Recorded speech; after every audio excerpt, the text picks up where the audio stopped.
I want to start by being honest. I was a huge fan of Jimmy Dore back in his TYT days. I remember being up one night during a live stream after Bernie Sanders lost another state to Hillary Clinton, California, I believe. Bernie declared he was taking his campaign to Philly, and Jimmy completely lost it, screaming at the camera, "We're going to fucking Philly!" Which is where the Democratic National Convention was in 2016. And we take our fight for social, economic, racial, and environmental justice to Philadelphia. Yes! Yes!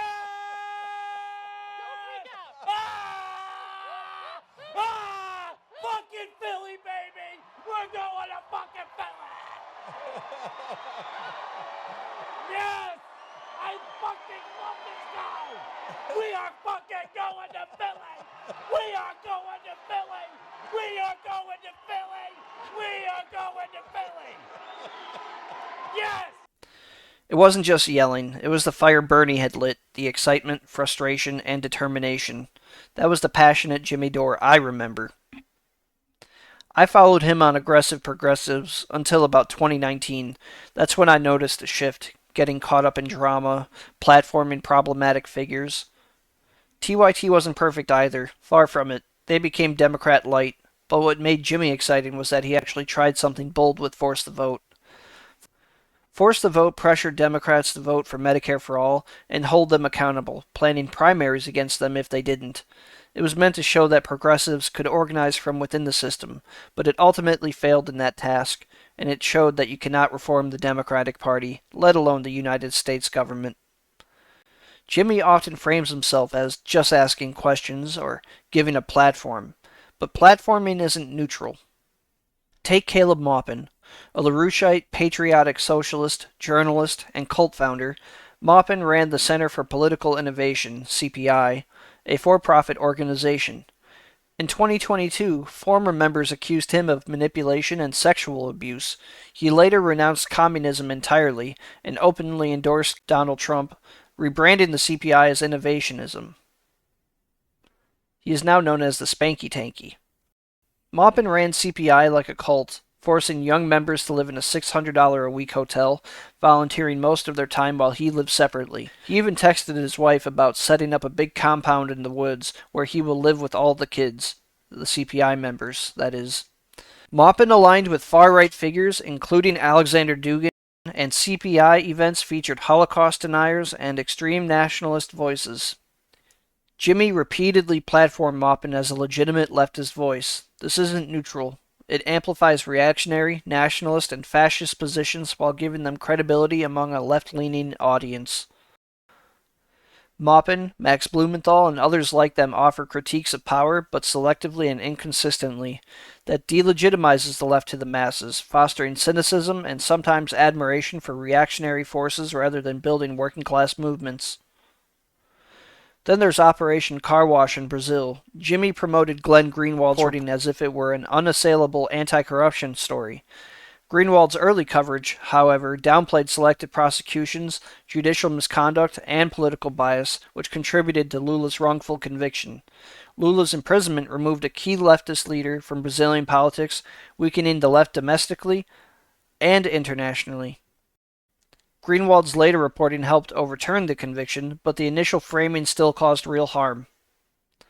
Greenwald is also a free speech absolutist willing to serve as an attorney for a convicted neo-Nazi.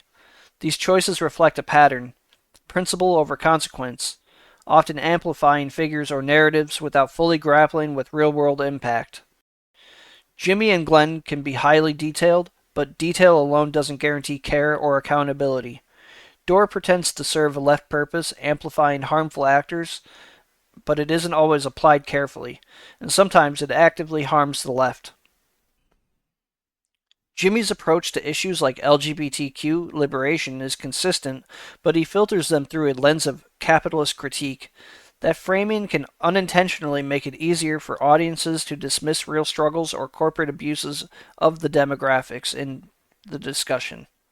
A constructive alternative for those who want principled left analysis is Ben Norton's Geopolitical Economy report, which focuses on rigorous evidence-based reporting on U.S. imperialism, global capitalism, and foreign interventions, centering working people and movements often ignored. He's also produced content critically examining MAGA communists, or patriotic socialists as they're called. Norton's work shows how to analyze power without amplifying fascist adjacent actors. And versions of each other. That's why I've mostly avoided this. It's a distraction. They're not serious. They're not socialists. They're certainly not communists. What they're trying to do is redefine communism and redefine socialism to say that actually we're conservatives, but we're also communists. What are you talking about? They're actually just redefining communism. They certainly have no theoretical understanding of Marxism and Leninism. Give me a break. They're redefining even socialism to make it the same as conservatism and say, oh, we're just conservatives. And of course, at the end of the day, they're profiting from it. These people are profoundly unserious. They're not a member of a party. They're not a member of an organization. They don't believe in collective action. They believe in their own personal brands to make money, to sell gold, quite literally, to do ads to sell gold alongside Steve Bannon and Ron Paul for this company called Birch Gold. This is not a project for political transformation, and it's profoundly unserious. And that's why before and after, I have refused to engage with them. Today, I wanted to engage with this ridiculous concept, but after this, I'm just going to ignore it because it's all grifting. It's not a serious political tendency. And even if, What we see with Dore, Greenwald, Maupin, and similar figures isn't radical leftism, it's performative opposition. It looks like critique, but it's inconsistent, selectively applied, and often ends up reinforcing the ruling class and reactionary forces. This isn't about canceling Jimmy Dore, it's about accountability. When someone with a massive platform amplifies fascist nationalism, misinformation, and narratives that weaken the left globally, that's not harmless entertainment. Finally, platforms like Jimmy Dore's may entertain, but the left can't afford to mistake visibility for progress. If we want change, we have to focus on clarity, strategy, and solidarity, not personalities who amplify fascists and reactionaries under the pretense of radicalism, rationalism, or free speech absolutism. I hope they make better content and more responsible content, as I hope for anyone else who wants to be taken seriously. Point here, okay. And this is what we mean by aimless, vague, depoliticized, quote-unquote, populism.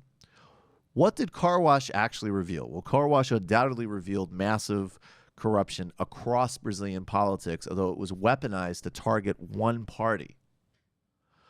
But I'm going to quote now from Brian Mayer of Brazil Wire.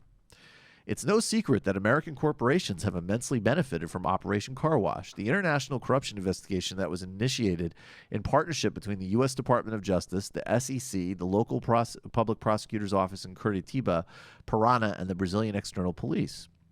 American petroleum corporations such as ExxonMobil and Chevron are benefiting from the Michel Temer government's systemic dismantling and privatization. Temer is the right-wing vice president who stabbed Dilma Rousseff in the back. No, maybe we just want to be useful idiots for fascists globally. Thank you for listening, and please consider joining my Patreon account. I'll link it below. Thank you.